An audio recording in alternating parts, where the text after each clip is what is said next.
దినమునకై ఏర్పాటు చేయబడిన వాక్యము. అనుదినము దేవుని వాక్యమును ధ్యానించుచున్న మనకు ఈ దినమున వాక్యము 2వ దశలోనికీలకు రాసిన పత్రిక 3వ అధ్యాయము 3వ వచనము చూద్దాం.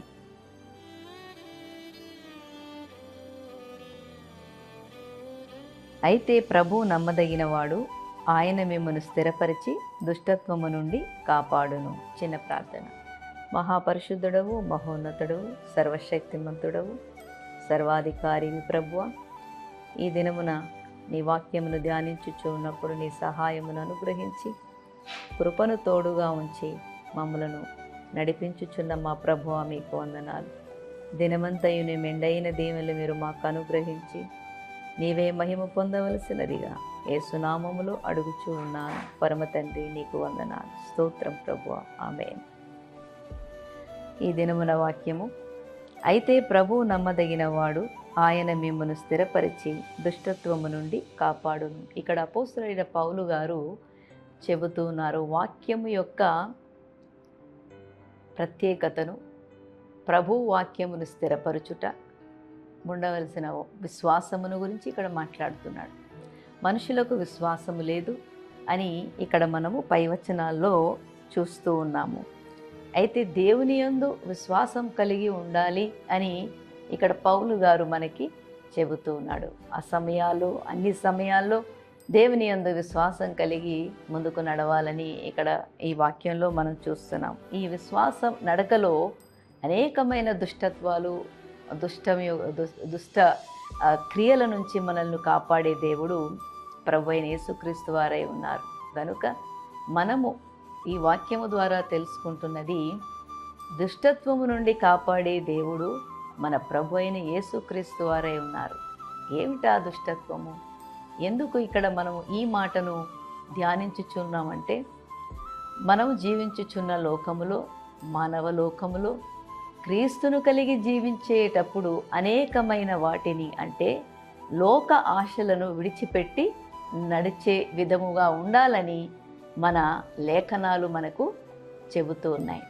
ప్రభు వాక్యమును ధ్యానిస్తూ ఉన్నప్పుడు దేవుని మాటను విని ఆ మాట ప్రకారంగా నడుచుకోవాలనుకునే ఒక తీర్మానం చేసుకున్నప్పుడు అనేకమైన ఆటంకాలు మరి ఈ లోకంలో కలుగుతాయని ఇక్కడ పౌలు గారు ద్వారా, ఈ వాక్యం ద్వారా మనం తెలుసుకుంటున్నాం. అట్టి దుష్టత్వము నుండి, అటువంటి చెడు నుండి, అటువంటి పాపము నుండి దేవుడే మనల్ని రక్షించి కాపాడే దేవుడై ఉన్నాడు.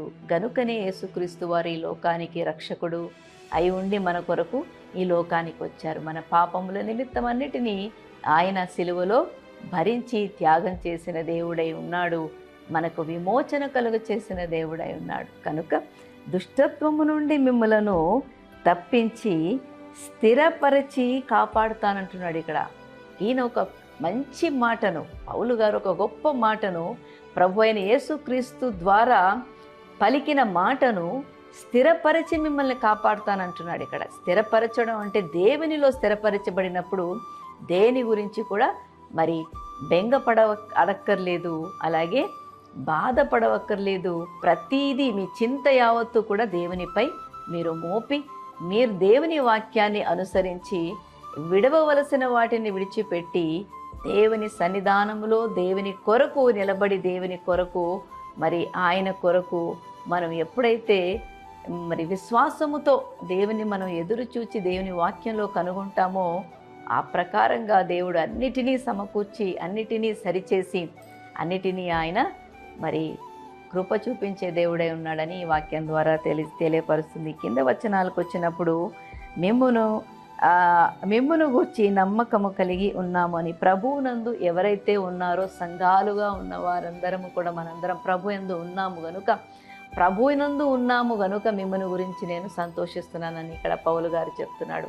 ఆ విశ్వాసాన్ని మనం కడవరకు కాపాడుకుంటూ యేసుక్రీస్తు వారి కొరకు నిరీక్షణ కలిగిన వారమై అనేకమైన విశ్వాస ప్రయాణములో, విశ్వాసం యొక్క యాత్రలో దేవుణ్ణి సంతోషపరిచే విధముగా, దేవుడు మనకిచ్చే ఆయన యొక్క కృపను బట్టి మనం సంతోషపడే విధంగా ఉండాలని దేవుని వాక్యంలో మరి ఉంది.